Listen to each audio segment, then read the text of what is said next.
এখন আমি প্রথমে দুধটা ফোটাতে বসালাম। ভালো করে 1 লিটার দুধ আমি ভালো করে ফুটিয়ে নিলাম। ফুটিয়ে নেওয়ার পর আমি গ্যাসটা বন্ধ করে দেবো। এদিকে আমি নিয়েছি লেবুর রস, 2টো লেবুর রস আর দুধ 4-5 চামচের মতন দুধ আর 100 গ্রাম চিনি আর একটু সুজি। আমি ছানা কেক তৈরি করছি আজকে, তোমাদের দেখাচ্ছি। 1 লিটার দুধ আমি ফোটাতে বসিয়েছি। আজকে ছানার কেক তোমাদের তৈরি করে দেখাবো। এদিকে আমি নিয়েছি 3 চামচ সুজি আর একটু লেবুর রস, 2টো লেবুর রস আর একটু পাউডার দুধ, এটা নিয়েছি 5 চামচ আর 5 চামচের মতন, এই ধরো 150 গ্রামের মতন চিনি।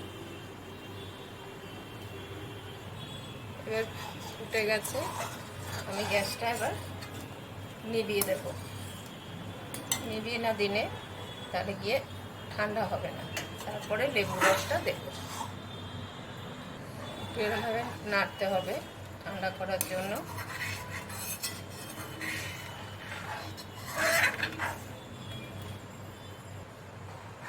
ছানার কেকটা তৈরি করছি আমাদের গোপুর জন্য, গোপালকে নিবেদন করব। এবার আমি অল্প অল্প করে লেবুর রসটা দেব আর নাড়ব। এখন গ্যাসে বসাবো না, একটু পরে বসাবো।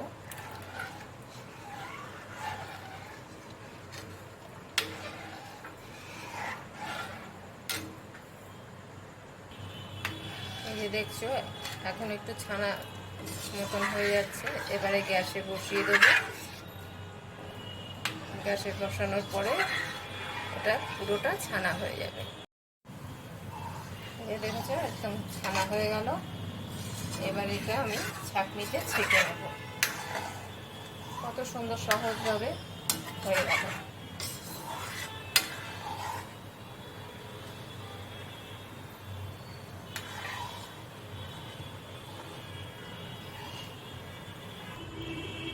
আমি ছেঁকে নিলাম ভালো করে ধুয়ে, জলটা পড়বে,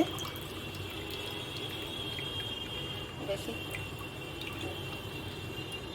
জলটা ছাড়তে হবে না, বেশিক্ষণ এইভাবে রেখে দেব।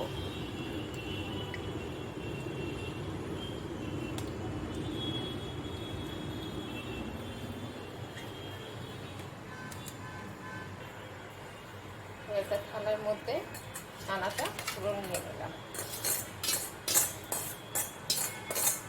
ঠান্ডা হয়ে গেছে।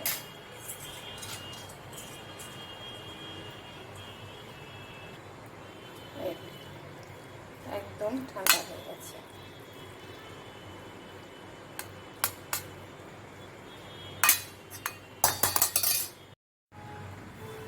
এর মধ্যে একে একে সুজি দেব।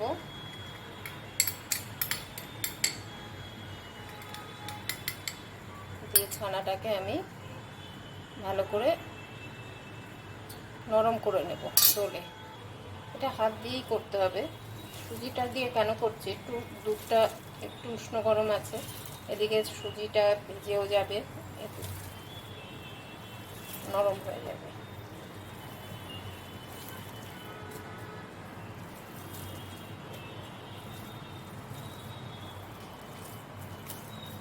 এভাবে 5 মিনিট ডলে নিতে হবে। এটা দিয়ে জানো তো রসগোল্লাও হয়। এরপরে তোমাদের রসগোল্লা করে দেখাবো। তোমাদের এই কেকটা ভালো লাগলে তোমরা লাইক, শেয়ার, সাবস্ক্রাইব করো। আমার সঙ্গে সাথ দিয়ে, আমি নতুন করছি তো।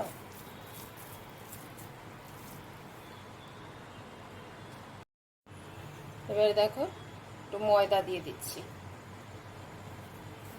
ময়দা যতটা দেব সুজি ততটাই দেব, দিয়ে ভালো করে মিশ্রণটা তৈরি করব। এবারে চিনিটাও দিয়ে দেবো। সব দিয়ে একসঙ্গে তোমরা এরকমভাবে মিশ্রণটা তৈরি করবে। সুজি ময়দাটা একসঙ্গে একই পরিমাণে পড়লে তাহলে কেকটা ভালো হয়। এবারে দেব দুধ, 1 বাটি মতন দুধ দিয়ে দিলাম।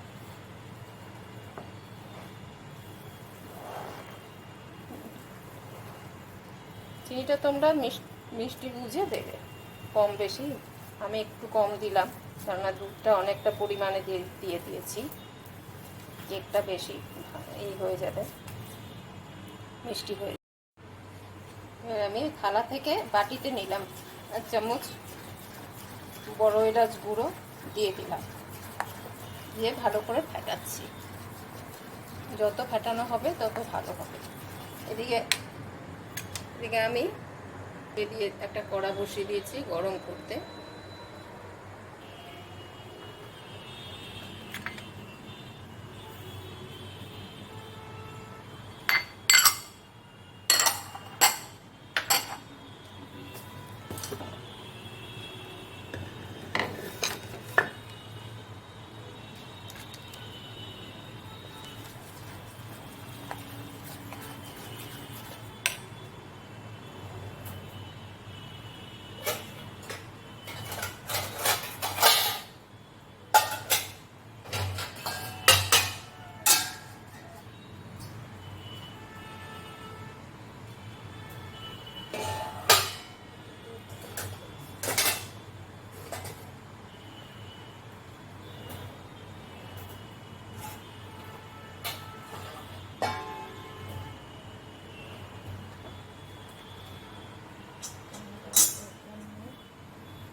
এবার আমি একটা হাতে ভালো করে বাটার লাগিয়ে দিলাম। আমি বাটার পেপার ইউজ করলাম না এবারে।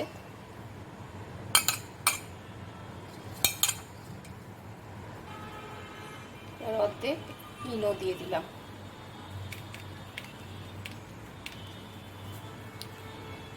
আমার কাছে খাওয়ার সোডাটা আছে, বেকিং পাউডারটা আছে, কোথায় যে আছে কি জানে,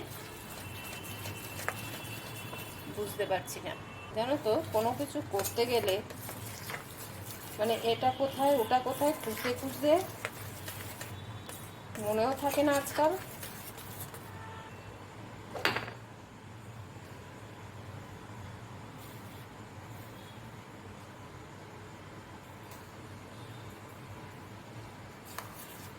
এবার আমি এর মধ্যে পাত্রটার মধ্যে ঢেলে দিলাম।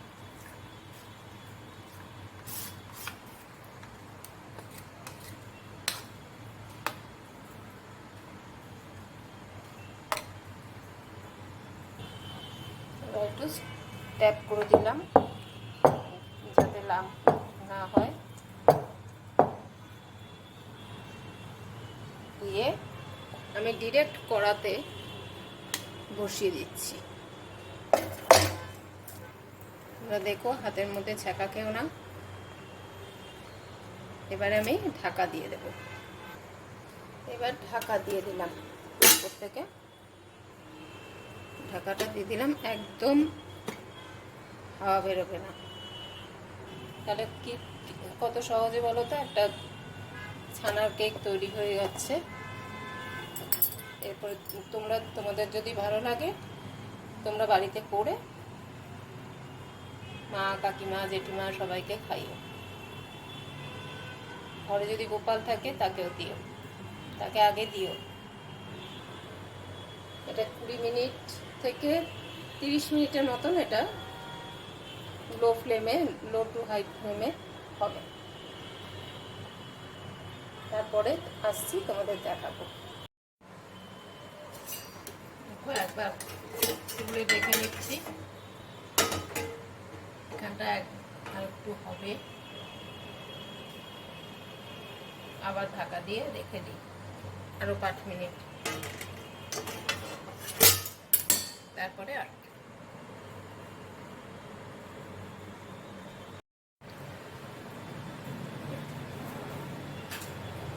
এবারে তোমাদের দেখাচ্ছি এটা হলো কিনা। একটু টুথপিক দিয়ে দেখে নেব।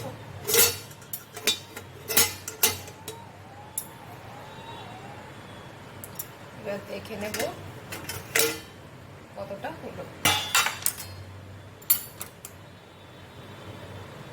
দেখেছো, একটুও লেগে নেই, তার মানে ছানা কেকটা অলমোস্ট রেডি। পরে ঠান্ডা হলে পরে তোমাদের দেখাচ্ছি তুলে। এবার দেখো তোমরা এটা সুন্দর করে থালার মধ্যে উল্টে দিলাম।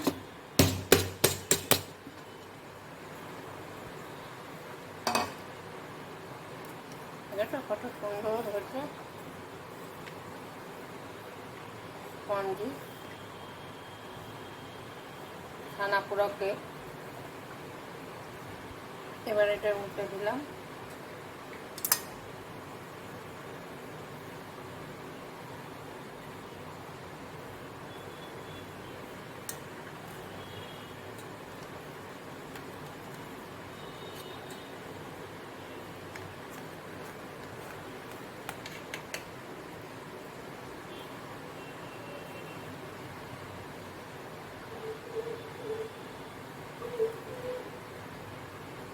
দেখো কত সুন্দর।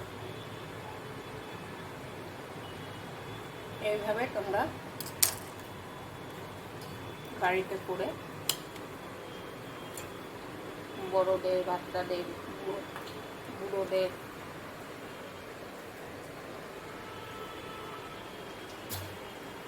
করে খাওয়াবে।